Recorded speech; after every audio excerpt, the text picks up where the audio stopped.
नमस्कार दोस्तों, आज के इंडियन एक्सप्रेस में दो बड़ी खबर छपी है। इन दोनों बड़ी खबरों के अलावा उन तीन पहलवानों के बयान हैं जो पहलवान ब्रजभूषण शरण सिंह की गिरफ्तारी की मांग को लेकर लगातार आंदोलन कर रहे हैं, धरने दे रहे हैं और लगातार अपनी मांग बुलंद कर रहे हैं। उन तीन पहलवानों में से दो पहलवानों के वीडियो बयान हैं, साक्षी मलिक और बजरंग पूनिया। विनेश फोगाट के ट्वीट हैं और बहुत सारे सवाल हैं। उन सवालों पर आते हैं, उससे पहले इंडियन एक्सप्रेस की उन दो खबरों का जिक्र। और इंडियन एक्सप्रेस एक ऐसा अखबार जिसने सबसे पहले उन पीड़ित लड़कियों के हवाले से एफआईआर में जो बातें कही गई उसको विस्तार से छापा था। एक्सप्रेस की आज दो खबरें क्या है और सवाल क्या है, जिस पर आगे बात करूंगा। एक खबर इंडियन एक्सप्रेस के हवाले से 2010 में कॉमनवेल्थ गेम्स की गोल्ड मेडलिस्ट एक लड़की अनीता के हवाले से है, जिसमें अनीता ने कहा है कि एक पीड़ित लड़की ने उसे बताया था कि ब्रजभूषण शरण सिंह ने किस तरह से उसका यौन उत्पीड़न किया, उस रात भी यौन उत्पीड़न किया या उसे जबरन हक किया, गले लगाया, जिस रात उस लड़की को गोल्ड मेडल मिला था एक चैंपियनशिप में। और इसकी गवाह है, बताने वाली है, वो भी 2010 के कॉमनवेल्थ गेम्स की गोल्ड मेडलिस्ट है। एक खबर एक्सप्रेस में ये है, विस्तार से आगे बताऊंगा। दूसरी खबर चौंकाने वाली है, जिसका जिक्र बीते 48 घंटों से 2 दिनों से हो रहा था। कभी खंडन, कभी पुष्टि, लेकिन वो खबरें सोशल मीडिया पर लगातार आ रही थी। वो खबर ये कि 17 साल की एक नाबालिग लड़की जिसने ब्रजभूषण शरण सिंह पर यौन उत्पीड़न का आरोप लगाया था और जिस लड़की के आरोप के बाद, जिस लड़की की तरफ से दर्ज एफआईआर के बाद ब्रजभूषण शरण सिंह पर पॉक्सो की संगीन धाराएं लगी, जो धाराएं उसके गले की सबसे बड़ी फांस थी, उस लड़की ने पहले 2 बयान दर्ज कराए थे, एक पुलिस के सामने, एक 164 में मजिस्ट्रेट के सामने। दोनों बयानों में उस नाबालिग लड़की ने कहा था कि कैसे ब्रजभूषण शरण सिंह ने उसका उत्पीड़न किया। उस लड़की के पिता का बयान भी इंडियन एक्सप्रेस के हवाले से दुनिया के सामने आया। लेकिन अब चौंकाने वाली जानकारी और खबर यह है कि उस नाबालिग लड़की ने तीसरी बार बयान दिया है मजिस्ट्रेट के सामने, दूसरी बार। तीसरी बार इसलिए बोल रहा हूं कि पहले पुलिस के सामने बयान, फिर मजिस्ट्रेट के सामने 164 में बयान, दोनों बयान में यौन उत्पीड़न की बात जिक्र, और उसके बाद तीसरी बार मतलब मजिस्ट्रेट के सामने दूसरी बार बयान 164 में, जिसने उस लड़की ने ब्रजभूषण शरण सिंह पर लगाए आरोपों को वापस ले लिया है। और उस लड़की ने अगर वापस ले लिया, अब आगे चूंकि 164 में 2 बार बयान होना अपने आप में बड़ी बात है, ऐसा होता नहीं है, रेयर ऑफ द रेयरेस्ट है। माना यह जाता है कि आप पुलिस के सामने बयान देकर तो मुकर जाते हैं, उसकी अदालत में स्वीकार्यता भी नहीं होती। लेकिन 164 में आपने अगर मजिस्ट्रेट के सामने बयान दे दिया, उसे ही न्याय प्रक्रिया में सबसे तथ्यपरक माना जाता है। लेकिन इस नाबालिग लड़की ने 164 में जो बयान दिया था, उत्पीड़न की बात की थी, उस लड़की ने अब कहा जा रहा है 164 में दोबारा बयान देकर उन आरोपों को वापस लिया है। तो यह चौंकाने वाली भी है, ब्रजभूषण शरण सिंह के लिए राहत की बात भी है, क्योंकि पॉक्सो की धाराएं हट जाएगी अगर अदालत इस बयान का संज्ञान लेता है। लेकिन इसके पीछे कोई कहानी है क्या, कोई दबाव है क्या? इस लड़की के पिता लगातार कहते रहे कि उनकी बेटी ने आरोप वापस नहीं लिए। इस लड़की के चाचा ने कुछ और बात कह दी मीडिया में कि वो बालिग है। बालिग नाबालिग के उस कहानी या थ्योरी या कहें हकीकत या फसाना जो भी था, उन सब के बीच अब इस खबर का आना। पहले इस खबर को समझने से पहले कि उस लड़की ने अपना बयान वापस लिया, क्या कहा है, अनीता के हवाले से सुन लीजिए कि ब्रजभूषण शरण सिंह पर आरोप लगाने वाली लड़की ने क्या कहा है। और अनीता जो गवाह है, पुलिस ने अब तक लगभग 125 लोगों की गवाही ली है, उसमें अनीता का नाम है। हालांकि 12 और लोगों के नाम दर्ज हुए हैं। जब दिल्ली पुलिस की टीम ब्रजभूषण शरण सिंह के गांव पहुंची, गोंडा, और वहां उनके कर्मचारियों की, ड्राइवर की, स्टाफ की जो उनके साथ रहते हैं, उनमें से 12 लोगों के बयान दर्ज किए गए दिल्ली पुलिस की तरफ से। तो अब कुल 137 लोगों के बयान दर्ज किए गए हैं, उनमें अनीता भी शामिल है। और अनीता उन लोगों में शामिल हैं जो यौन उत्पीड़न की बात को तस्दीक करती हैं। तो पहले सुनिए अनीता की बात, फिर ये भी, और फिर आगे साक्षी मलिक और बजरंग पूनिया और साक्षी के पति ने जो कुछ कहा है वो भी आपको सुनाऊंगा बयान में। और उन्होंने साफ साफ कहा है कि हम इस आंदोलन से हटने वाले नहीं हैं। जो लोग हमें नौकरी का डर दिखा रहे हैं, हम नौकरी छोड़ने में 10 सेकेंड या 10 मिनट भी नहीं लगाएंगे। तो सवाल यहां यह पैदा होता है, नौकरी का डर कौन दिखा रहा है? क्या उन पहलवानों को नौकरी का डर दिखाया गया? जिन पहलवानों से मुलाकात हुई अमित शाह की 2 दिन पहले रात को, क्या उस बातचीत में यह कहा गया कि आप पहले नौकरी ज्वाइन करो और उसके बाद साक्षी मलिक, विनेश और बजरंग ने नौकरी ज्वाइन कर ली? क्या उन्हें नौकरी जाने का खतरा दिखाया गया या नौकरी जाने का डर दिखाया गया? इस पर भी समझने की कोशिश करेंगे, लेकिन उन्होंने यह कह दिया है कि हमें इसकी परवाह नहीं। आगे पहले अनीता की बात। अनीता के हवाले से जो एक्सप्रेस ने खबर छापी है विस्तार से वो मैं बता देता हूं। उसने कहा है कि बीजेपी सांसद और कुश्ती संघ के अध्यक्ष ब्रजभूषण सिंह पर लगे यौन आरोपों की जांच के लिए जिन 125 लोगों ने गवाही दी, जो मैंने कहा उसमें से एक अहम गवाह ये भी है, और ये 2010 की गोल्ड मेडलिस्ट है कॉमनवेल्थ की अनीता। मैं हिंदी में तर्जुमा मैंने किया, एक्सप्रेस में जो खबर है। अनीता ने दिल्ली पुलिस को दिए अपने बयान में कहा है कि एक पहलवान लड़की ने विदेश में टूर्नामेंट के दौरान उसे फोन किया था और बताया था कि ब्रजभूषण सिंह ने उस लड़की को अपने रूम में बुलाया और जबरन हक किया, मतलब जबरन ऐसे गले लगाया। अनीता नेशनल लेवल चैंपियनशिप के दौरान उस लड़की के रूममेट रही हैं। अनीता ने पुलिस को बताया कि एक चैंपियनशिप में गोल्ड मेडल जीतने के बाद वो लड़की घर जाने की बजाय सीधे पटियाला के कैंप में आई थी। उस लड़की ने विदेश से ही अनीता को फोन करके बताया कि दीदी ऐसी बात हो गई है कि मैं आपको आकर बताऊंगी, बहुत बुरा काम है यहाँ। तो मैं शब्द से वही बता रहा हूँ जो एक्सप्रेस में छपा है, मैं सिर्फ इंग्लिश का हिंदी अनुवाद कर रहा हूँ, गौर से सुनिएगा। बकौल अनीता, पटियाला पहुंचने के बाद उस लड़की ने विस्तार से सब कुछ अनीता को बताया, जो अनीता इस केस में गवाह है। बकौल अनीता, उस पहलवान लड़की ने मुझे बताया कि जब चैंपियनशिप के बाद वो लड़की अपने रूम में गई तो फिजियो का कॉल आया।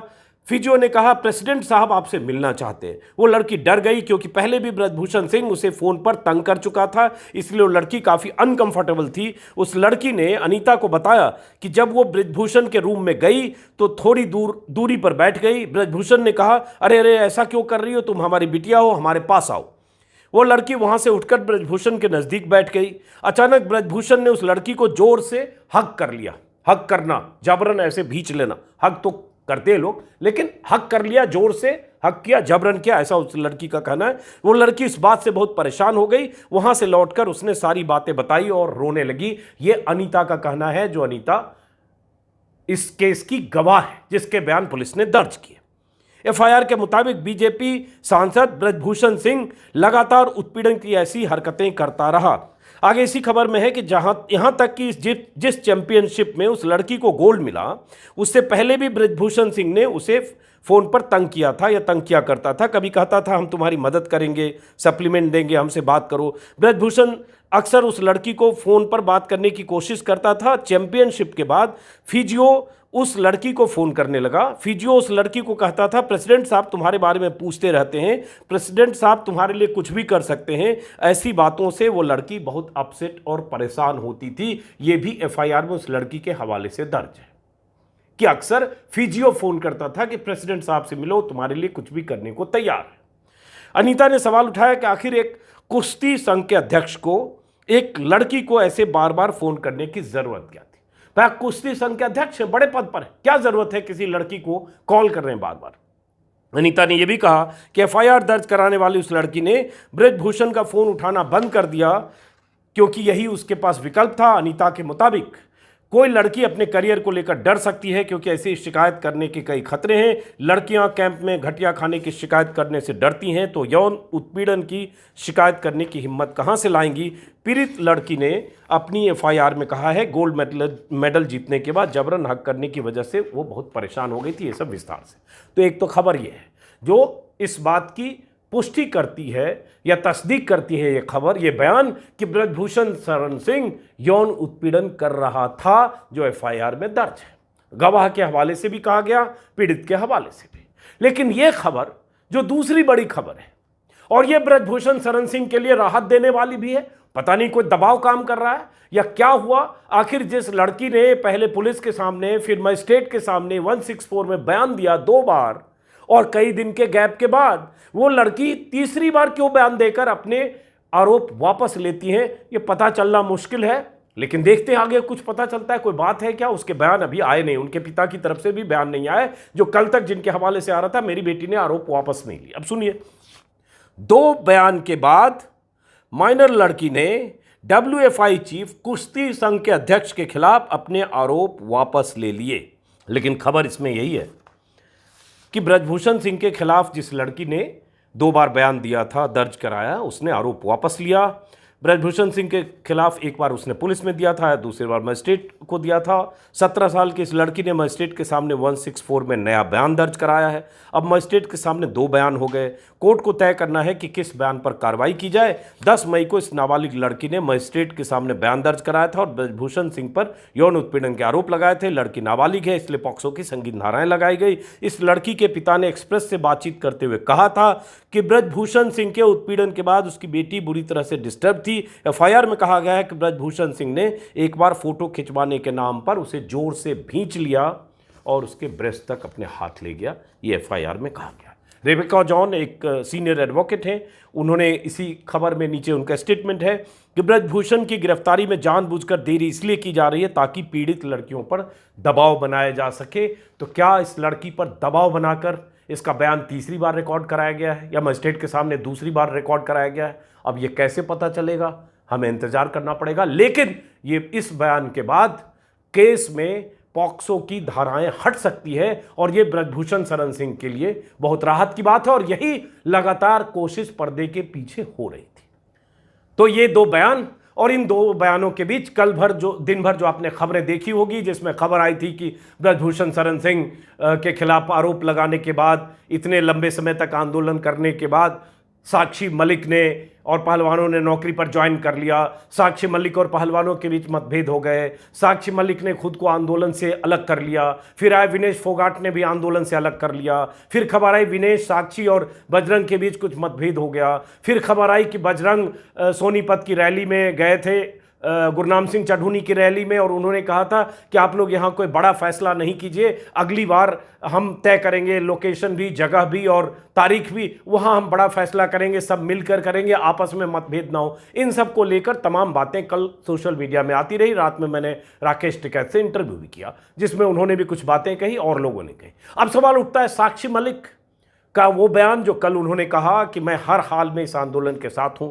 विनेश फोगाट जिसने कहा कि अगर नौकरी इंसाफ के रास्ते में बाधा बनती दिखी तो त्यागने में हम 10 सेकंड का भी वक्त नहीं लगाएंगे, नौकरी का डर मत दिखाओ, ऐसा ही कुछ बजरंग पूनिया ने कहा।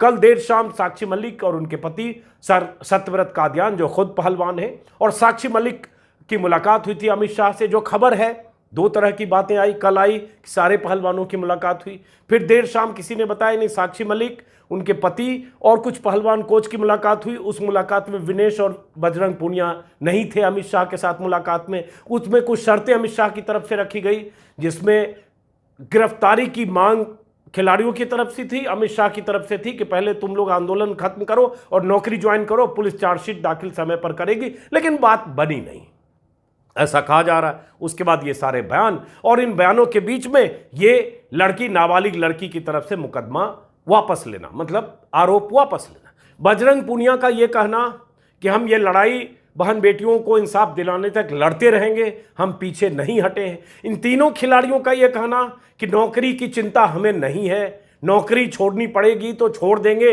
इंसाफ की लड़ाई लड़ते रहेंगे। और इन सब के बीच एक अभी स्टेटस को जैसी स्थिति है, क्योंकि राकेश टिकैत ने भी कल कह दिया कि हमने 9 जून तक का वक्त दिया था सरकार को, उसके बाद हम अगली लड़ाई का ऐलान करेंगे, लेकिन उन्होंने उसको होल्ड पर डाल दिया कि अभी पहलवानों की बातचीत अगर सरकार से हो रही है तो देखते हैं कि कोई ये सिरे चढ़ती है कि बातचीत की नहीं। एक तरफ से सरकार से बातचीत सफल न होने की वो खबर, उसके बाद आपस की भी कुछ कंट्राडिक्शन वाली खबरें आ रही है इस आंदोलन की रूपरेखा को लेकर। अब क्या आने वाले वक्त में होगा वो जैसी जानकारी मिलेगी वो मैं बताने की कोशिश करूंगा। फिलहाल तो इतना है कि पहलवान अपनी जगह डटे हैं, लेकिन एक नाबालिग लड़की ने अपना आरोप वापस ले लिया है। बजरंग पूनिया और ये सब कह रहे हैं कि हम ये लड़ाई कैसे लड़ेंगे, हम रूपरेखा तय करेंगे। कुछ पंचायतें, कुछ मीटिंगों की बात हो रही है अगले 5-6 दिन में, कहा जा रहा है इन 4-5 दिनों में हो सकता है सेकेंड राउंड की बातचीत हो। उस बातचीत में क्या हो ये भी देखना होगा। इस बीच आज भास्कर के हवाले से और भी जगह खबर आई कि ब्रजभूषण शरण सिंह के कर्मचारियों से पूछताछ करने के लिए लखनऊ के बाद रात 10 बजे गोंडा वाले घर पर पहुंची दिल्ली पुलिस, यानी कल रात 1.5 घंटे सवाल जवाब हुए। सवाल जवाब इसमें ब्रजभूषण की वर्किंग और व्यवहार को लेकर पूछताछ हुई। भास्कर के हवाले से बता रहा हूं, बयान दर्ज करने के बाद टीम 11:30 बजे दिल्ली रवाना हो गई। ब्रजभूषण ने कहा उनसे कोई पूछताछ नहीं की क्योंकि वो 2 बार 5-6 घंटे दिल्ली पुलिस उनसे पूछताछ कर चुकी है। ड्राइवर, नौकर और कर्मचारियों से बात की। जो मैं सवाल की लिस्ट देख रहा हूँ, माली, ड्राइवर और सुरक्षा कर्मियों से दिल्ली पुलिस के सवाल, आपका नाम क्या है, कहाँ के रहने वाले हैं, सांसद ब्रजभूषण शरण सिंह के कब से काम कर रहे हैं, उन्हें ब्रजभूषण को आप कैसे जानते हैं, सांसद की गाड़ी कब से चला रहे। तो जाहिर है ये उनके स्टाफ के लोग हैं, उनके आसपास के लोग हैं, तो वो वही कहेंगे जो ब्रजभूषण शरण सिंह चाहेंगे, या ब्रजभूषण शरण सिंह के खिलाफ एक शब्द वो नहीं कहेंगे। तो ये बयान एक रस्म अदायगी है, लेकिन हाँ 12 लोगों के बयान दर्ज किए गए, 124 के बयान, 25 के बयान पहले। अब ये तमाम सवालों के बीच ये आंदोलन भी है, पहलवानों की मांग भी है, और उसके बाद अगले 2, 4, 5 दिनों में कोई खबर आती है तो वो पता चलेगा कि है क्या, क्योंकि बहुत सारी बातें उस तरह से अब बाहर नहीं आ रही है और कई लोग कई तरह की बातें कर रहे हैं। तो फिलहाल कुछ सवालों के साथ इस वीडियो को खत्म करते हैं। क्या पहलवान इस लड़ाई को आखिर तक, कि जब तक ब्रजभूषण की गिरफ्तारी नहीं तब तक लड़ने को तैयार है? और ये लड़ाई अगर ये पॉक्सो के तहत जो धारा थी, वो धारा धारा तब लगी जब एक नाबालिग लड़की ने आरोप लगाए, वो आरोप वापस लिए, तो ये लड़ाई अपने आप कमजोर होती है, क्योंकि फिर गिरफ्तारी के सवाल पर पहलवान दबाव नहीं बना पाएंगे, क्योंकि गिरफ्तारी का मुद्दा पॉक्सो को लेकर था। पॉक्सो का मामला जैसे ही खत्म होगा, गिरफ्तारी की बात खत्म हो जाएगी। तो ये उसके बाद पहलवान क्या करेंगे? उसके बाद जो इनके समर्थक, पंचायतें या खाप या किसान नेता थे, उनके भी बयान कॉन्ट्राडिक्टरी आ रहे हैं। उन बयानों की कोई दिशा अगले 4 दिनों में पता चलेगी। पहलवानों से मीटिंग, मुलाकात, साझा इनकी बातचीत, रणनीति की, वो भी बताएंगे। लेकिन सवाल अपनी जगह है कि ब्रजभूषण शरण सिंह की गिरफ्तारी की मांग तो इस खबर के साथ ही कमजोर हो गई, क्योंकि वो आरोप वापस लेने की खबर एक्सप्रेस की खबर है। इसलिए मैं मानता हूं ये पुष्टि करने वाली खबर है, क्योंकि आमतौर पर दूसरी मीडिया की खबर होती तो मैं कहता, लेकिन चूंकि एक्सप्रेस ही खुलासे कर रहा है, इसलिए इस खबर पर अभी भरोसा न करने की मेरे पास कोई पर्याप्त वजह नहीं है। तो देखते हैं आगे क्या होता है। फिलहाल इस वीडियो को खत्म करते हैं। चूंकि लगातार मैं आंदोलन की खबर आपको बता रहा था, तो ये भी जो आज की खबर है, अगर आपने मेरे यूट्यूब चैनल को सब्सक्राइब नहीं किया तो सब्सक्राइब करेंगे, सब्सक्राइब किया है, मुमकिन हो तो ज्वाइन करें। नमस्कार।